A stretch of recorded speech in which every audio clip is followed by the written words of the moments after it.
Hi, my name is Brian Coleman with Cargo Grain Marketing Services. I'm here today with Shara Lunn, who is our advisor out of the Peace River region. And we're going to talk a little bit about strategy today and some strategies that you can use going forward.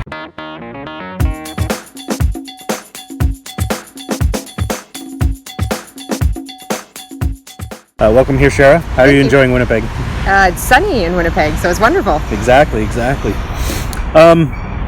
So Shara, getting right into the meat of it, as far as strategy goes, what are some strategies that you used leading up to this harvest period that prepared your producers for being able to, to sell into the fall period or do some of those things? One of the strategies that we used was a put strategy. Most of the strategy we used was a PPA type of put, leaving the basis open, giving us full upside potential in the market and obviously a floor. And what that did was allow our farmers to be comfortable to price during seeding before it was in the ground and be part of that market during some very volatile times through the summer and into fall if we needed it. Okay, so and at what times were you utilizing these strategies? When we started to look at it was right before seeding, and then the market kind of broke in that May timeframe, and that's when we were looking at putting on out of the money puts. That's when we were looking at putting on in the money puts. 510 is the line that we used. We were about $30 below that at that time. The market was, so it allowed us to get a higher floor value. Okay, so you have some customers who are significantly priced higher than current market. Yes, and those puts are actually still running. So we did price the futures on those puts, and now we are holding on to just the put piece. Okay, and what's the benefit of doing that? We got to ride the market up if it did that, which it did, price the futures and then hang on to the put. So as this market is going down, we're actually protecting tons that aren't priced. Oh, okay, excellent. So if you were talking to a customer who may just have started working with our MarketSense program and maybe wasn't able to capture some of that rally in the summertime, what would you recommend for getting up to some of our recommended sales levels right now? Obviously, it depends on the farm.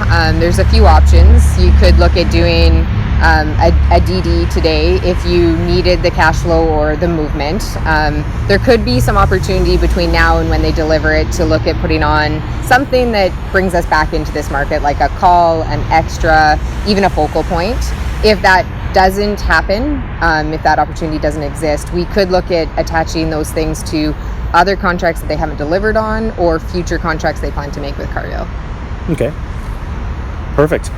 And so, our strategy for harvest has kind of been to avert our eyes. We traditionally see some seasonal tendencies to have lower prices during this period.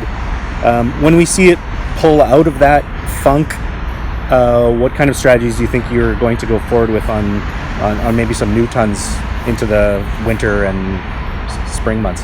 So the contracts we just talked about you could do, but another strategy that I really like is, and this works actually if you need space, which this year a lot of our farmers are finding that their yields are a little higher. So this strategy can work for that too if you need to deliver now but you don't need the cash now.